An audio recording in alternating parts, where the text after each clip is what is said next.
그곳에서 집을 마련하는 세 가지 방법. 버들치 시인은 원래 전주 모악산에 살았다. 무당이 살다 버리고 간 곳이라는데 워낙 습하고 응달진 곳이라 장마철이면 벽에서 줄줄 물이 흘러내렸다. 그곳에서 자고 나면 늘 몸이 찌뿌드드하고 개운치 않았다. 그래도 버들치 시인은 공짜로 사는 게 어디냐며 봄이면 꽃도 심고 텃밭도 살뜰히 가꾸며 가을이면 붉은 아기 단풍잎을 창호지에 장식해 뽀얗게 문을 발라 겨울을 준비했다. 어느 해 여름 소설가 한 명과 방송국 PD 한 명이 찾아왔다. 이 조용하고 한적한 곳에서 실컷 책이나 읽으며 휴가를 보내겠다는 것이었다. 그들에게 집을 내어주고 버들치 시인은 서울로 갔다.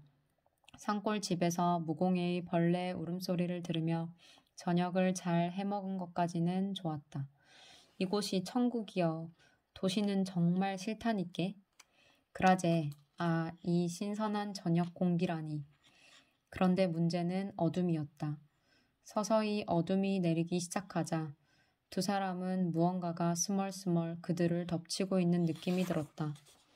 이상하게 그들의 어깨가 굳어가기 시작했고 두 사람의 눈이 딱 마주친 순간 그들은 누가 뭘 것도 없이 그 자리에서 벌떡 일어나 혼비백산 산을 내려왔다. 서로 비슷한 것을 느꼈다는 걸 아는 순간 등골로 소름이 쫙 훑어내렸다고 그들은 말했다.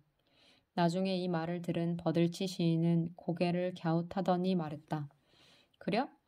내가 처음 와서 한 3개월 괴롭히더니 그 뒤엔 지들이 나가 떨어진 것 같던데 그새 또 왔는가? 어찐가?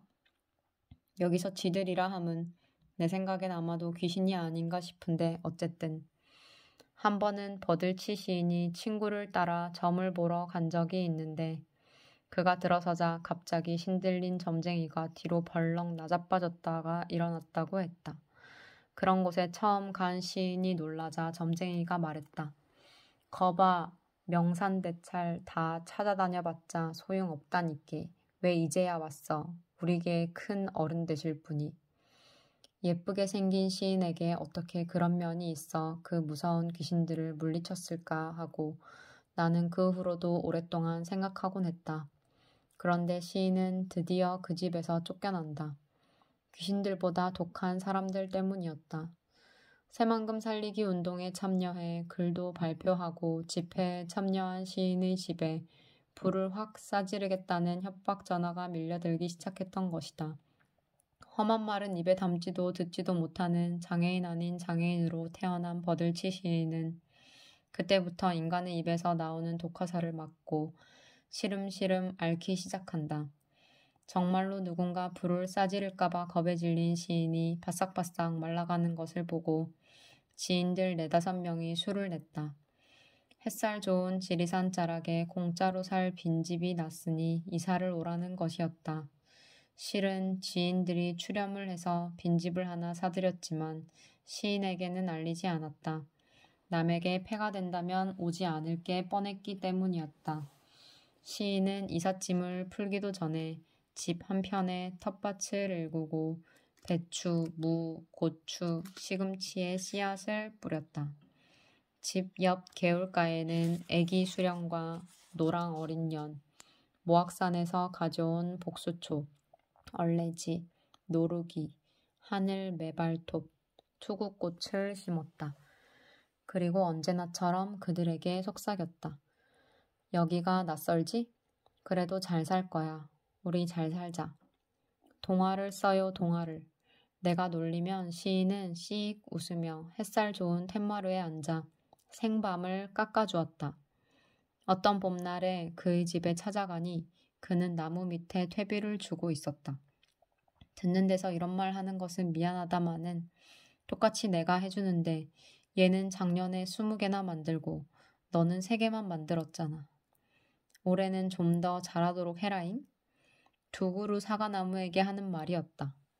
시인이 그 집이 실은 자기 명의로 되어 있다는 것을 안 것은 그로부터 1년 후의 일이었다. 한편 낙장불입 시인은 단돈 50만 원을 가지고 지리산 자락에 온 후 그 돈으로 중고 오토바이를 하나 사고 역시 빈집으로 스며든다. 오토바이에 박스 하나를 실으면 그게 전 재산이니 훨훨 날아다녔다. 그런데 각시가 생기자 좀 번듯한 집이 필요했다. 구례 마고실에 그래도 부엌간이나 쓸만한 집을 얻었는데 주인이 매달 5만 원을 내라고 했다. 그도 각시도 물정에 어두워서 달라는 대로 한 달에 5만 원을 주었다. 그러자 동네 할머니들이 들고 일어났다. 무슨 한 달에 5만 원씩이나 받는다냐? 하늘이 무섭지도 않냐? 그 돈 받으려면 보일러 놔달라고 혀. 혹시나 하고 부부가 주인에게 말을 꺼내자 주인은 몹시 양심에 찔렸다는 듯이 순순히 100만 원짜리 보일러를 놔주었다고 했다. 그리고 두 사람은 얼마 후 비양심적인 그 집을 떠나 문수골에 집을 구했다. 원래는 1년에 60만 원을 내기로 계약했는데 이사를 가기 보름 전 낚시인이 돈이 좀 모자란다고 하니 50만 원으로 깎아주었다. 그리하여 가끔 도시의 삶에 치이고 부대낄 때마다 나는 생각하곤 하는 것이었다. 50만 원이면 돼. 일단 1년은 지낼 수 있어. 그가 그랬듯이 그렇게 시작하면 되는 거야. 그런데 이 50만 원의 기록은 어떤 강적의 출현으로 다시 한번 무너진다. 그가 언제 지리산 자락에 나타났는지 정확히 아는 사람은 아무도 없다. 그의 학력이 무엇인지, 과거가 어땠는지 아는 사람도 없다. 다만 그가 어느 날부터인가 길고 검은 생머리를 휘날리며 쌍계사 골짜기를 누비고 다니는 것을 기억할 뿐이다.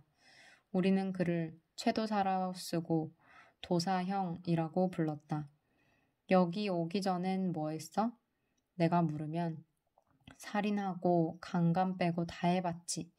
큰 소리를 치다가 에이 뻥까지 마 하면 얼른 입을 꼭 다물어버리는 쑥맥이다. 가끔 내가 전화를 걸어 도사형 나 이제 술 끊을까봐 하면 정색을 하고 대꾸하곤 했다. 끊긴 뭘 끊어. 인생은 뭘 끊고 그러는 게 아니야. 뭐든 끊어지면 죽는 거야. 그저 줄여가야지 했다. 가을 무렵 날이 차지면 내가 전화를 해서 이런저런 이야기를 하다가 어떻게 장작은 패놓았어? 이제 곧 추워질 텐데 하면 거 아주 추워지면 걱정을 해도 되는 걸 왜 오늘같이 좋은 가을, 좋은 거 보기도 아까운 때에 그런 걱정을 하고 지랄이니 한다. 이럴 때 내가 수많은 책에서 배운 요지, 즉 오늘 이 순간을 살라를 듣는 것 같아 그가 정말이지 약간 도사 같다. 말끝에 지랄이야만 안 붙인다면 말이다. 악양 평사리에서 주차 요원을 하는 그는 주말에만, 그것도 성수기 5개월만 일을 한다. 일당 5만 원이고 그 일이 1년 내내 있는 것도 아니지만 연봉 200은 확실하다고 행복해하는 그는 가끔 주차장에서 마주쳤을 때 말이라도 걸라치면 질색을 하고 만다. 공사는 구별해야지. 나 지금 공무 중이야. 언젠가 한번 그가 내게 물었다. 안색이 나쁘다. 무슨 걱정 있나? 나 힘드네 형. 내가 말하면 최도사는 내 옆에 쭈그리고 앉아 곰곰 생각하다가 마음을 비워야 힘이 안 들지. 너 나보다 돈 많잖아 했다. 그 무렵 여러 가지로 힘들었던 내가 나 빚 많아 하자 그는 빚은 지면 안 되지. 분수 안에서 살아야지 했다. 이렇게 맞는 말을 할 수가. 그는 배낭 하나에 전 재산을 넣고 목포에서부터 출발해 백두대간 탐사를 시작했다. 그때 그의 나이 40.